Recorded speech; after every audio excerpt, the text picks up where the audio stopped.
How the world was divided before race was created. The Descendants of Japheth. Okay, so you should be coming from part 3 of this series.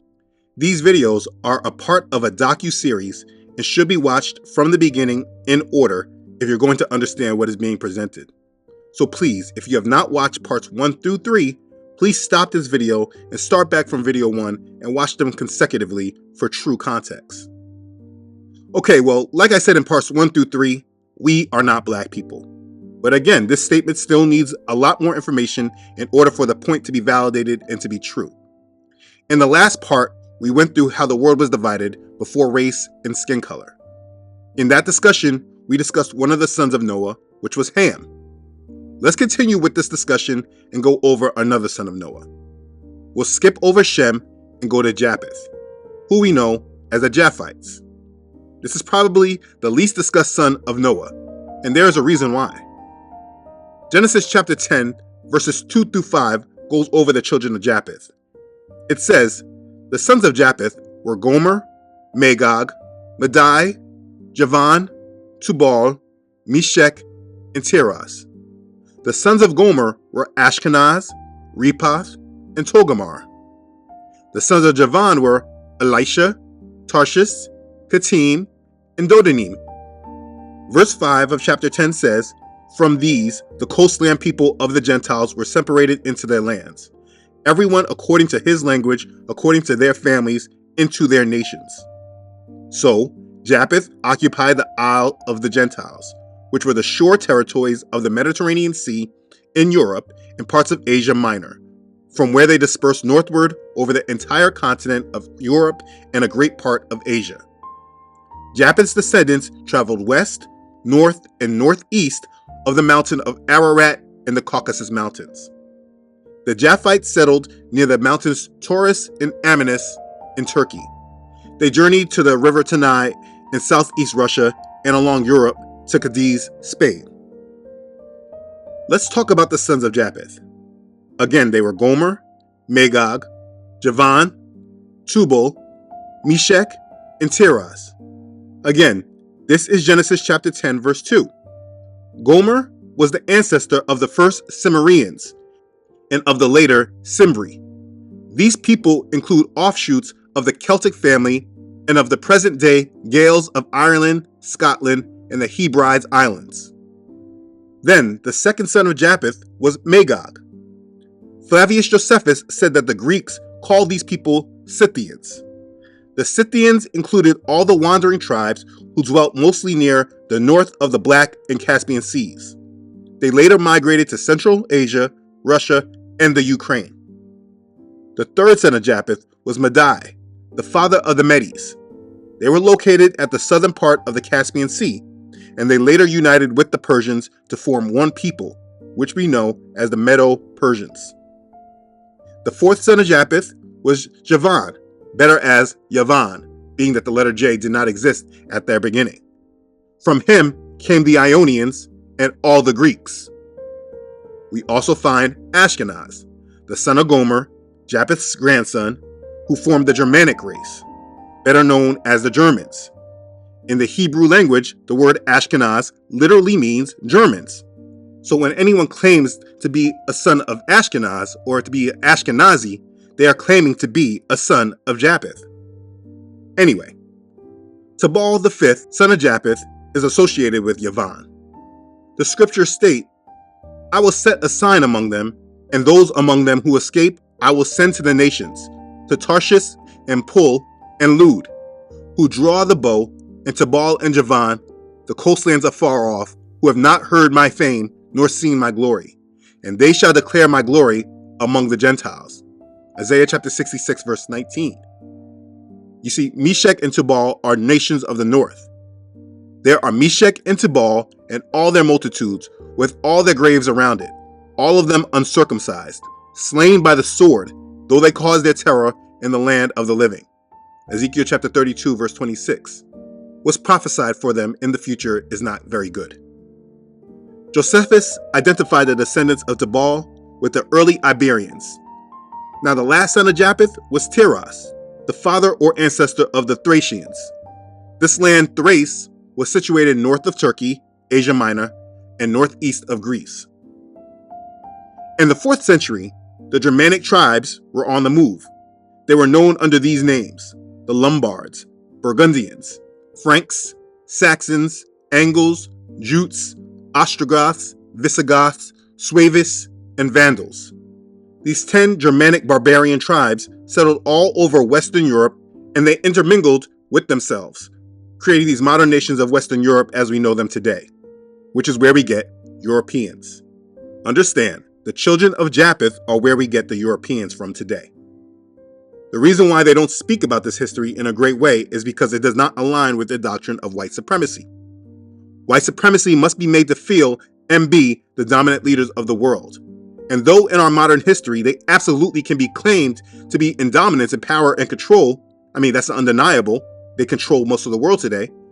But when you actually know who they are, and then you actually apply the Bible that they have controlled how we read it and what we know, we can know where this dominance will actually lead them. For instance, the Most High is completely against many of these sons of Japheth.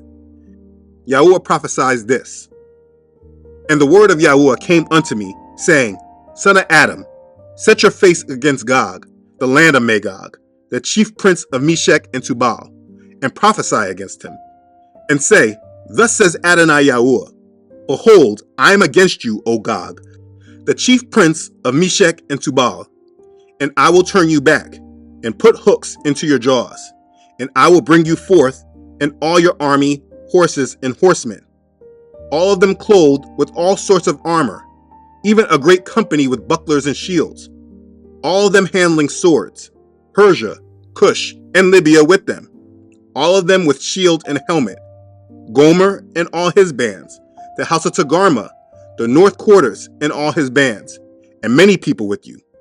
Be prepared and prepare yourself, you and all your company that are assembled unto you, and be you a guard unto them. After many days you shall be visited.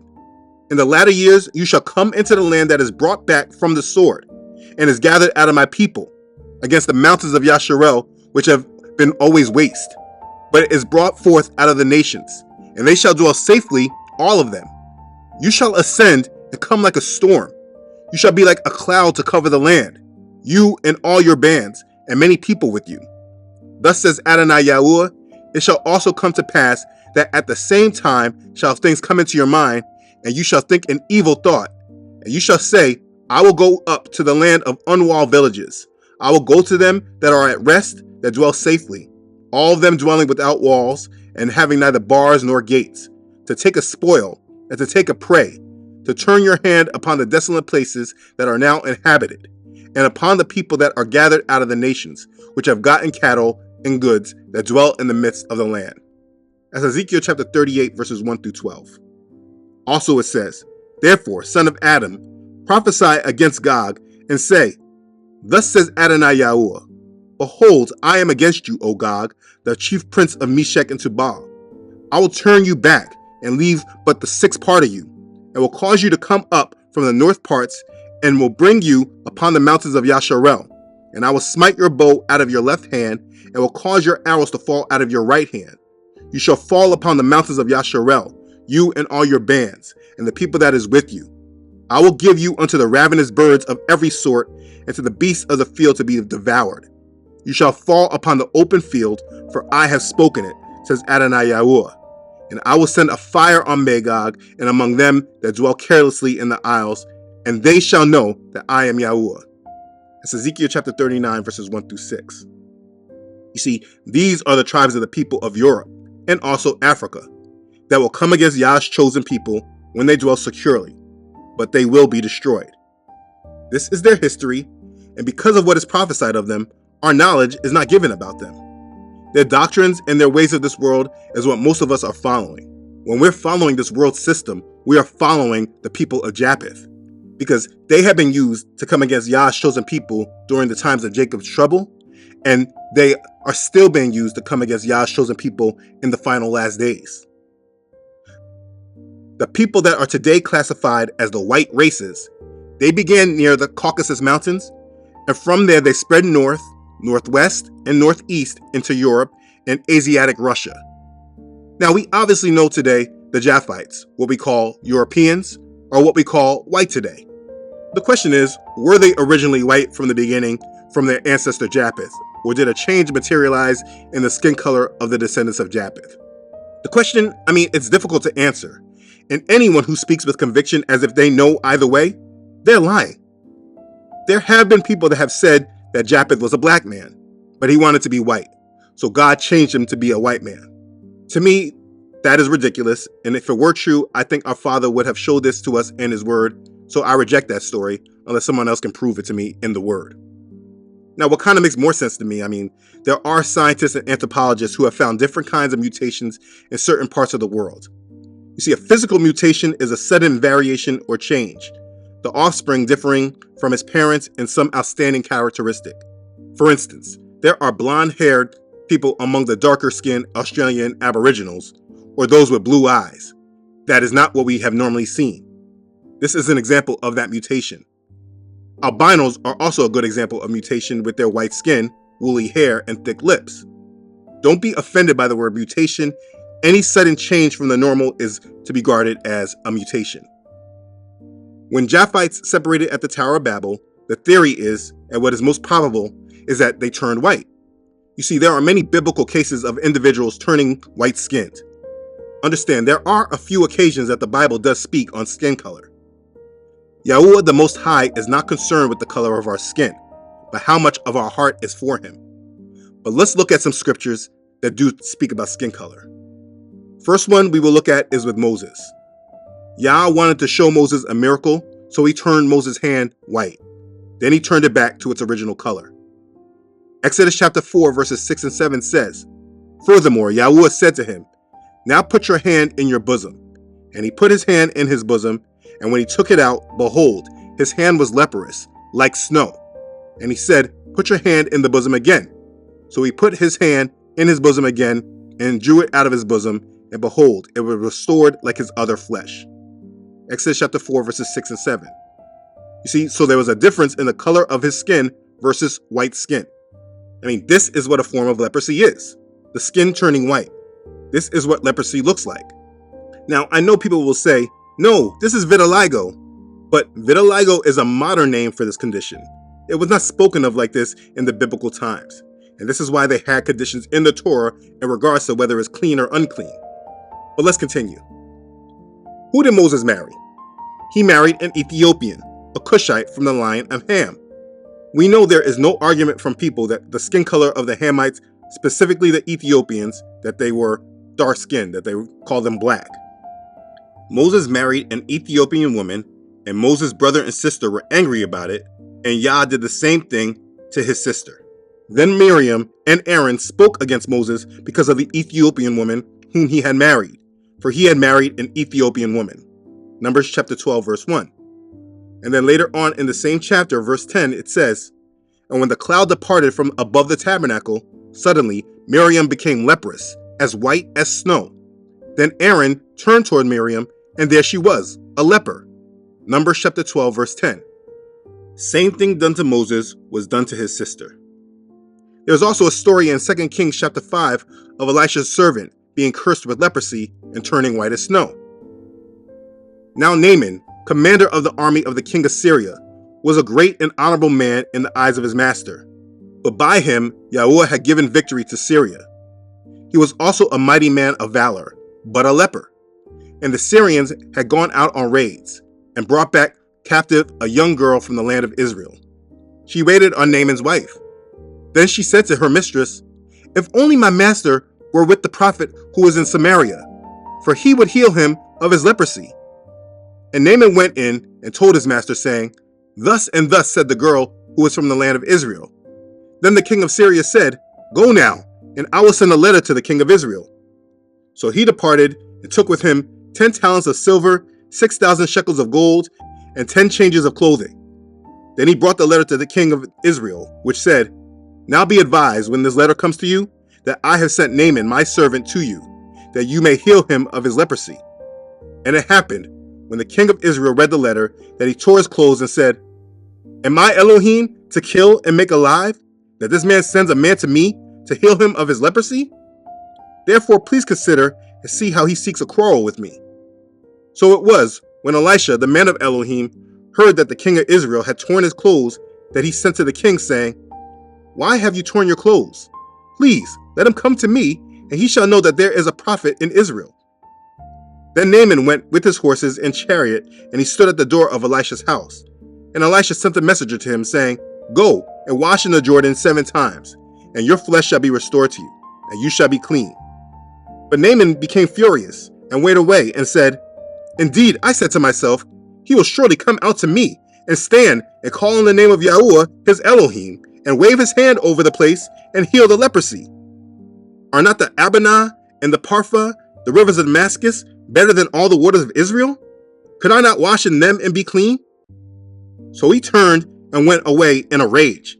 And her servants came near and spoke to him, said, My father, if the prophet had told you to do something great, would you not have done it? How much more then when he says to you, Wash and be clean? So he went down and dipped 7 times in the Jordan, according to the saying of the man of Elohim. And his flesh was restored like the flesh of a little child, and he was clean. And he returned to the man of Elohim, he and all his aides, and came and stood before him. And he said, Indeed, now I know that there is no Elohim in all the earth except in Israel. Now, therefore, please take a gift from your servant. But he said, As Yahuwah lives, before whom I stand, I will receive nothing. And he urged him to take it, but he refused. So Naaman said, Then, if not, please let your servant be given 2 mule loads of earth. For your servant will no longer offer either burnt offering or sacrifice to other gods, but to Yahuwah. Yet in this thing, may Yahuwah pardon your servant. When my master goes into the temple of Rimmon to worship there, and he leads on my hand, and I bow in the temple of Rimmon. When I bow down in the temple of Rimmon, may Yahuwah please pardon your servant in this thing. Then he said to him, Go in peace. So he departed from him a short distance. But Gehazi, the servant of Elisha, the man of Elohim, said, Look, my master has spared Naaman this Syrian, while not receiving from his hands what he brought. But as Yahuwah lives, I will run after him and take something from him. So Gehazi pursued Naaman. When Naaman saw him running after him, he got down from the chariot to meet him and said, Is all well? And he said, All is well. My master has sent me, saying, Indeed, just now 2 young men of the sons of the prophets have come to me from the mountains of Ephraim. Please give them a talent of silver and 2 changes of garments. So Naaman said, Please, take 2 talents. And he urged him, and bound 2 talents of silver in 2 bags, with 2 changes of garments, and handed them to 2 of his servants. And they carried them on ahead of him. When he came to the citadel, he took them from their hand and stored them away in the house. Then he let the men go, and they departed. Now he went in and stood before his master. Elisha said to him, Where did you go, Gehazi? And he said, Your servant did not go anywhere. Then he said to him, Did not my heart go with you when the man turned back from his chariot to meet you? Is it time to receive money and to receive clothing, olive groves and vineyards, sheep and oxen, male and female servants? Therefore, the leprosy of Naaman shall cling to you and your descendants forever. And he went out from his presence, leprous, as white as snow. That's 2 Kings chapter 5, verses 1 through 27. You see, this curse that Elisha put on Gehazi, this type of leprosy, it affected the reproductive organs in his body. This meant that all his children would produce white offsprings, even though his skin was darker before. So from this, we do know that this can happen. And so while we don't know the origin of the white skin, and I'm not saying it is a curse, obviously, but just that people can change and it can be passed down through descendants, I'm just providing biblical evidence for my claim. So for the question of how did Japheth become white, the answer is I don't have one, nor does anybody, but there is biblical proof that it can happen, and that's all we really need to know. But the classification of skin, it does not matter. That's why I keep trying to say anyway. Please understand that ancient people did not classify races according to skin color, like the modern nations of Europe and America do today. The ancients, including the Greeks and Romans, identified people according to their national or tribal names.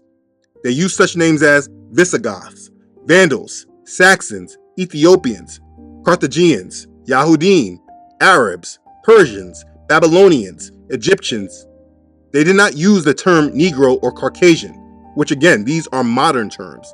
And they definitely did not use the classification of white people and black people. As I said in part 2 of this series, dividing the world along a color line was an idea that originated with the white supremacists in Europe after the Renaissance. And so, as people today, we are extremely dumbed down. We speak in terms and ways that our oppressors have taught us. And even the Europeans, who are not in control, but are just as controlled, they just don't know it, they are just as mind-controlled as us. But because they have been programmed to see themselves in a position of power, they don't recognize how used and manipulated they have been. The whole world is manipulated. It's not just the Negroes. The whole world is manipulated and conditioned to see through modern eyes that lack an understanding of history.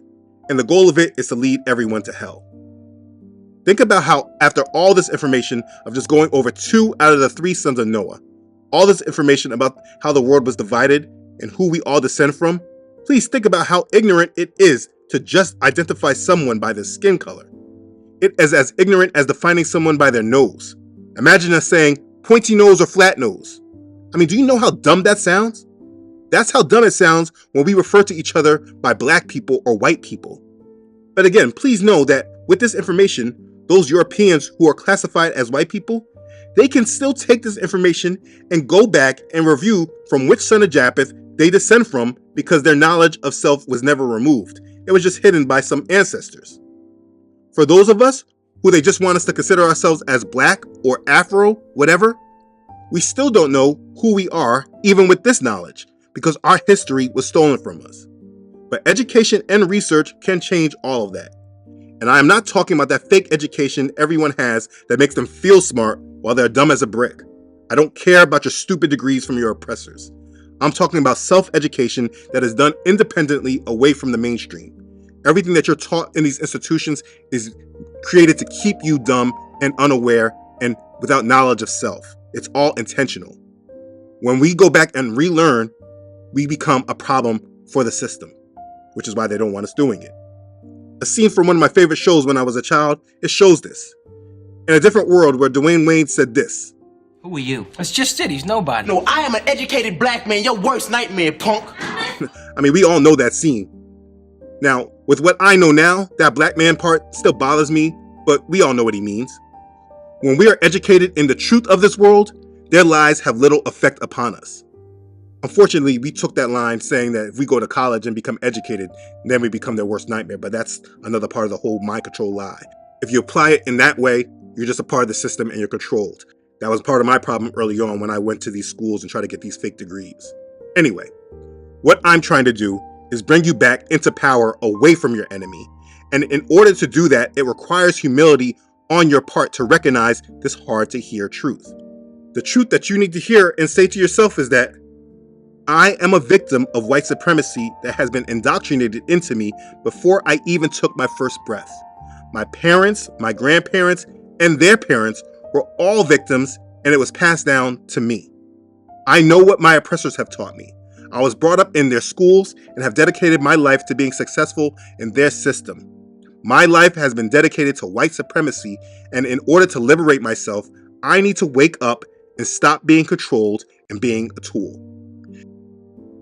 You know, it's hard to admit that we are being controlled and that we're a tool, but that's why I say it takes humility. When you actually really understand what they were doing, it allows you to take steps back and actually fix the problem. Now also, for those on the outside of this, you may get triggered when you hear me say white supremacy. I get it, because you yourselves, maybe you're not like this. Let me say that everything that I just repeated is not just for people that look like me, but it goes for you as well. You are under white supremacy too. You might only hear it in a dividing way because you see skin color. It is so much deeper than that, as I'm trying to say. This is unedited truth that needs to be heard, but I do know it's hard to hear. So it's easier to speak against me instead of recognizing all the evidence I've shown and all the truth in this world that points to it. I'm just trying to help you look at things in a different way, from a different vantage point. This is the history of the world, and the Bible is a great source for history that pretty much gets overlooked. But as you can see from these last 2 videos, if you just do the slightest amount of research about these descendants, the history from the Bible is proven true, and it can provide great understanding about our world. So in part 3, we went over the sons of Ham. In this part, we went over the sons of Japheth. In the next part, we will move on to the sons of Shem, and this will give us a strong understanding of the division of this world. For many of you watching, you are the dry bones, and it's time that you are awakened. And this series is going to do just that. So now that you understand more about one of the main classifications in this world through understanding the descendants of Ham and Japheth, please continue on to the next part, and please allow me to explain more to you about the next classification group, which is Shem. I hope this has got you thinking. Right now, like I said, many of you are the dry bones. And as Ezekiel chapter 37 verse 11 says, you may believe your hope is lost, and you yourselves are cut off. But I am here to show you the complete opposite is true, that your hope is not lost, and you yourselves are not cut off, if you just awaken and be who you truly are. So I will show you. Click the link to the next video, and let's talk some more. Be blessed. Hallelujah. Praise Yah. Okay, thanks again for watching. If this has blessed you, please don't forget to like this and share this video with your family and your friends. Again, this is not just a video to share, but to watch together with your family and friends, and it's intended to start conversations that many of you can have with your family and friends. So use this and help your family and friends that allow you to. This is part 4 of the series. Click this link or just move on to the next video in the playlist. As always, I want to thank all who donate and contribute to this ministry. Please know this series would not be possible without your support. I thank you sincerely. Be blessed. Okay, thanks again everyone for watching. See you in part 5. I love you all.